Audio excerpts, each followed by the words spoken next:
Langkah Presiden Vladimir Putin yang memberi lampu hijau terhadap operasi militer khusus di wilayah Ukraina menyita perhatian dunia termasuk Indonesia. Menyusul operasi militer Rusia di Ukraina, kata kunci soal Ukraina sempat menduduki peringkat pertama trending topik Twitter di Indonesia. Bahkan hingga terkini lebih dari 190.000 tweet dari warganet yang mengungkapkan keprihatinan mereka atas krisis Ukraina ini. Rusia, demikian disebutkan Putin, mengklaim tidak ada pilihan lain selain mempertahankan diri dari ancaman Ukraina modern. Di sisi lain, Rusia akan merespon jika ada pihak yang ingin mengganggu kebijakan Rusia atas Ukraina.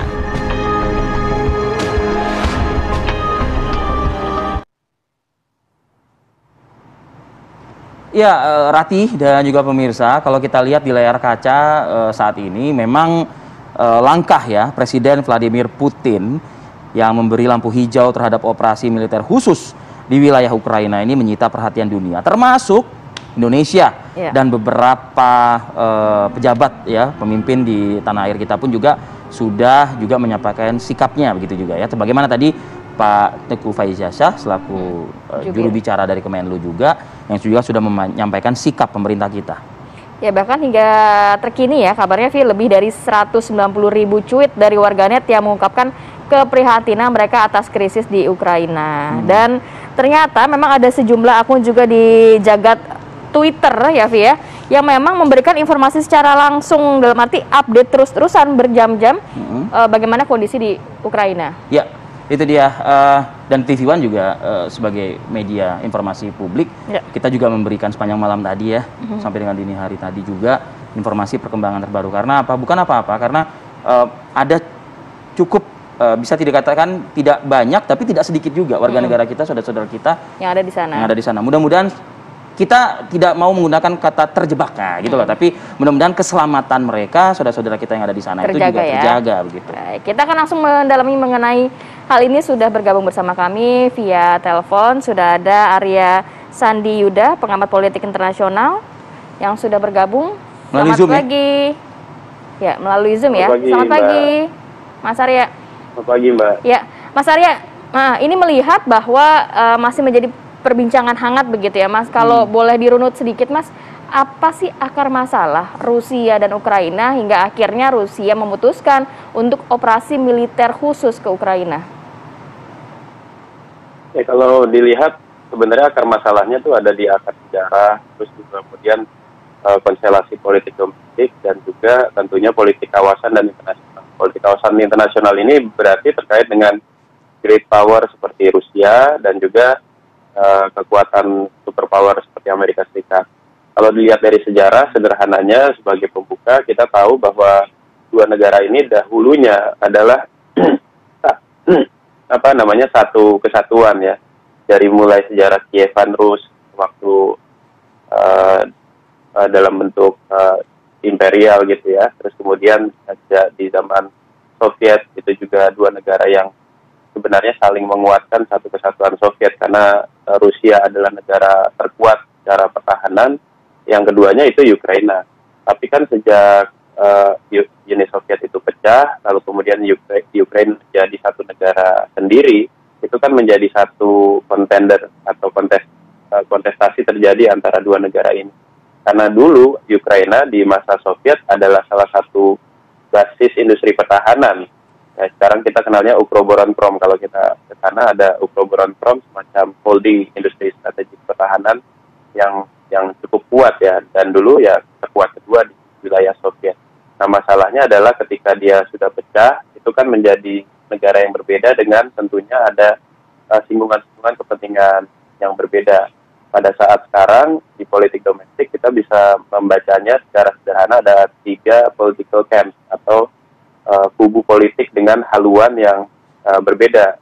Mungkin haluan politik itu tidak terlalu terasa kalau dia berbicara tentang isu-isu tanda kutip yang ringan atau yang sehari-hari masyarakat Ukraina. Tapi ketika sudah masuk ke ranah debat kepentingan strategik, terutama dalam hal hubungan dengan negara di kawasan, dengan Rusia, dengan Amerika Serikat, dengan NATO, dengan Uni Eropa, itu mereka sangat berbeda. Nah, tiga kubu politik tersebut tersebut ada yang haluannya pro Barat atau pro Eropa, terus kemudian ada yang di satu sisi yang lain yang lebih pro Rusia. Ya, ini memang dipengaruhi oleh juga demografik masyarakat Ukraina yang memang sebagian juga ya mungkin tidak mayoritas, tapi sebagian misalnya sebagian besar banyak tinggal di wilayah timur dan tenggara, itu adalah masyarakat yang ethnically sangat dekat dengan Rusia.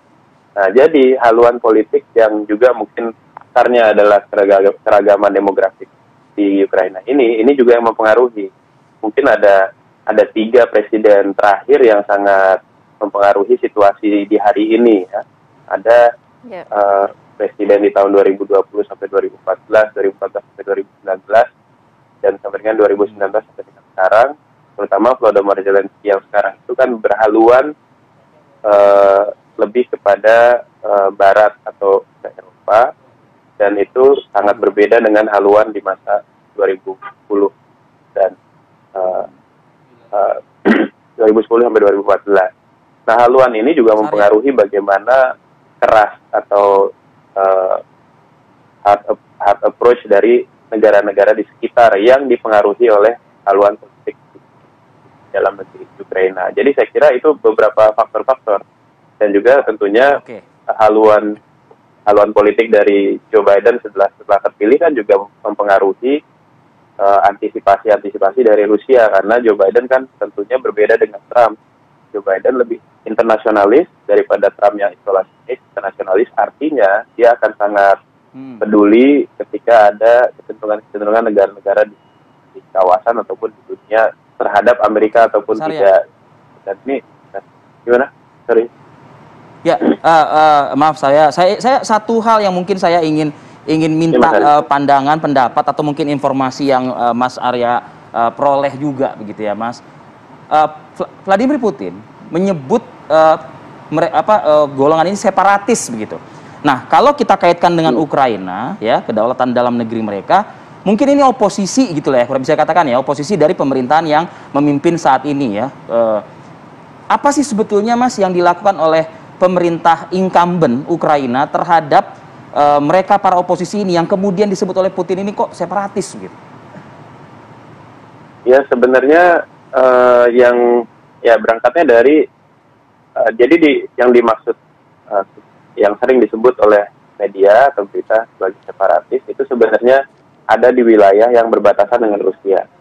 Jadi itu di wilayah yang memang posisinya di sebelah timur, terus wilayahnya namanya Luhansk sama Donetsk. Nah, di 2 wilayah itu memang secara demografik itu mayoritas adalah Rus gitu ya, etnik Rus, etnik yang berbeda dengan etnik Ukraina yang secara mayoritas. Dan ini jumlahnya cukup banyak di wilayah timur sampai dengan tenggara ya, atau ke tengah juga banyak.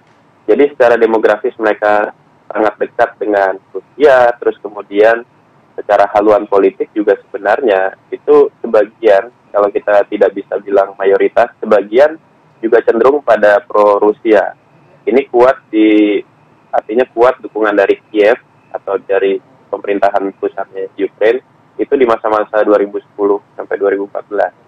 Nah, artinya sebenarnya banyak juga yang menduga bahwa kelompok di wilayah timur ini yang wilayahnya dispute lah, katakanlah seperti itu, antara Ukraina dan Rusia, itu banyak juga yang menilai bahwa ini memang pro-Rusia begitu. Jadi separatis dalam pandangan Ukraina, tapi sebenarnya dalam pandangan Rusia akhirnya menjadi salah satu entitas yang diperjuangkan kira-kira dalam berbagai agenda, misalnya self-determination, mereka berhak untuk menentukan dirinya sendiri. Dan nah, inilah sebenarnya wilayah yang juga di situ ada perkembangan yang luar biasa, karena memang ada kedekatan dengan Rusia, itu punya impact industri dan juga pertahanan kan, pastinya di situ ada gelar beberapa ada satu kelompok yang tadi memang yang didukung itu oleh Rusia begitu ya, Mas ya? Ya, kita bisa sebutnya diduga ya.